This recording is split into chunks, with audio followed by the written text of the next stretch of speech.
Momento de picar la noticia, hay que informarnos en todo lo que está pasando en México y en el mundo, aquí con nuestro queridísimo flaco de oro, Efren.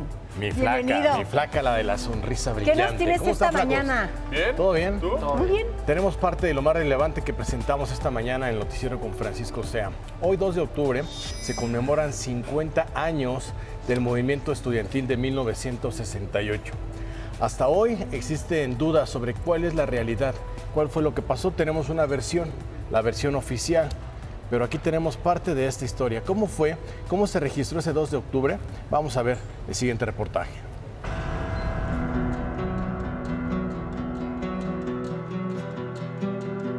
Se cumplen 50 años de la matanza estudiantil en la Plaza de las Tres Culturas en Tlatelolco.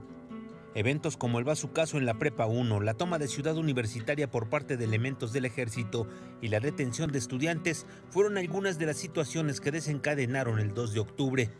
Ese día, desde las 4:30 de la tarde, se estima que más de 10,000 personas, en su mayoría estudiantes, abarrotaron la Plaza de las Tres Culturas para llevar a cabo un mitin.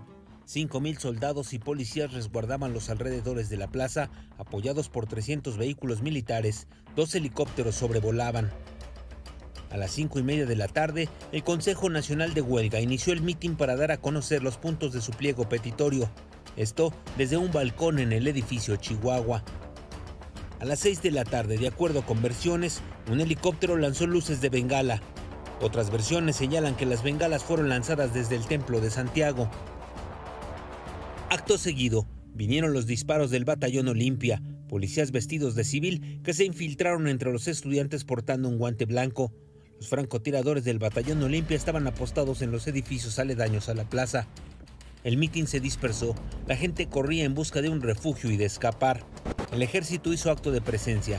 En su intento por defenderse, repelieron la agresión de los estudiantes, pero ante la confusión, los disparos no fueron dirigidos contra sus agresores, sino hacia la multitud de manifestantes que se encontraban en la plaza de Tlatelolco.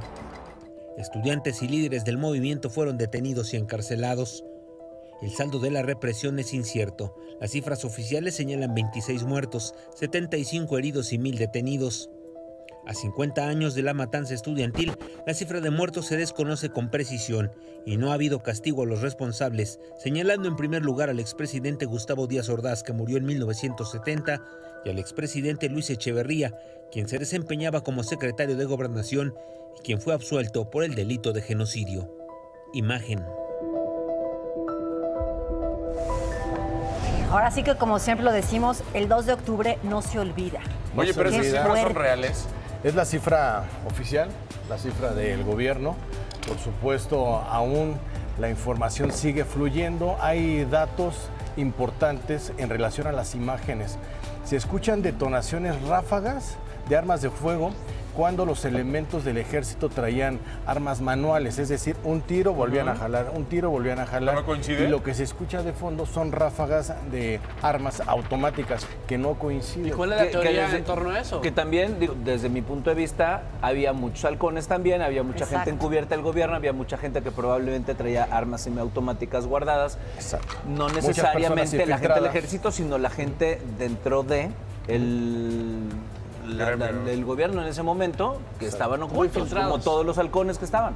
Exactamente, y a 50 años de estas movilizaciones, desde muy temprano comenzaron las actividades, una caminata en silencio sobre Paseo de la Reforma, sobre el Circuito Gandhi, posteriormente en el centro histórico de la capital, desde las 11 de la mañana y hasta las 3:30 de la tarde, actos culturales y la marcha de cada año, la marcha que parte de la Plaza de las Tres Culturas, caminan sobre Paseo de la Reforma, eje central Lázaro Cárdenas, para posteriormente llegar hacia la calle 5 de Mayo e ingresar hacia el centro histórico de la capital.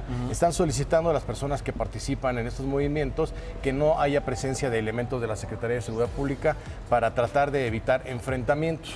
¿Cuál es la recomendación para nuestra amable auditorio? Usted que está ya en casa en este momento y tiene alguna actividad a realizar este día en el centro histórico, utilice el sistema de transporte colectivo Metro, deje el automóvil en casa porque realmente va a ser un día bastante complicado. Sí, muy complicado. Y dicen que existen tantas verdades como comisiones de las verdades existen en este país. Hoy dicen que existe la tuya, la mía y la verdad, ¿no? Y la real. Pero bueno. Y los invitamos a estar pendientes de nuestra programación. Aquí tendremos todos los detalles de esta información.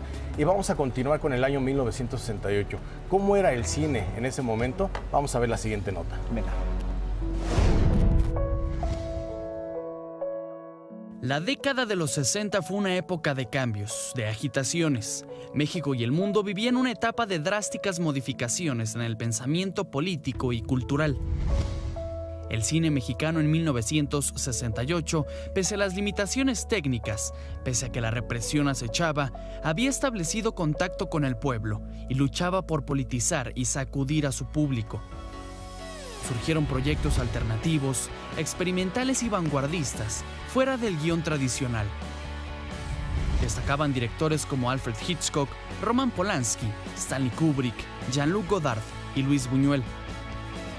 Además surgió una generación de cinéfilos que los retomarían: Martin Scorsese, Steven Spielberg, Francis Ford Coppola, Brian De Palma y George Lucas. En el lenguaje cinematográfico también se buscaba un cambio, tanto en el cine comercial como en sus márgenes. 2001, Odisea del espacio de Kubrick había marcado un hito. El bebé de Rosemary de Polanski también era exitosa. O El grito de Leobardo López Areche, que se convirtió indudablemente en la mayor memoria fílmica del movimiento estudiantil. Como ha dicho el crítico de cine Alonso Díaz de la Vega, en 1968, las sociedades y sus cinematografías cuestionaron su posición en el mundo y en ese acto encontraron, con dolor, con vigor, una especie de libertad. ¿Qué les parece la magia del cine? ¡Wow! ¿Cómo ha evolucionado, no? Ahora. Cómo ha evolucionado y los contrastes de la vida. Por una parte, el tema de los estudiantes y en ese mismo tiempo el cine, ¿no? El cine y su evolución. Claro. Habla sobre los contrastes de la vida. Usted allá en casa seguramente tiene su opinión y la mejor recomendación es disfrutar la vida todos los días enfrentando las consecuencias. Y hay mucha literatura acerca del tema, muchísima. Está Luis Espota y entre tantos y tantos y tantos escritores, ¿no? Sí. Así es. Mañana tendremos todo lo relevante a lo largo de este día, por supuesto, con Francisco Sea, y aquí lo estaremos presentando. ¿En dónde, hermano? En Picando la Noticia, mi rey. Picando la Noticia. Gracias. Un placer. Oye. Sale el sol, lunes a viernes de 8 a 12 del día. Participa en Imagen Televisión.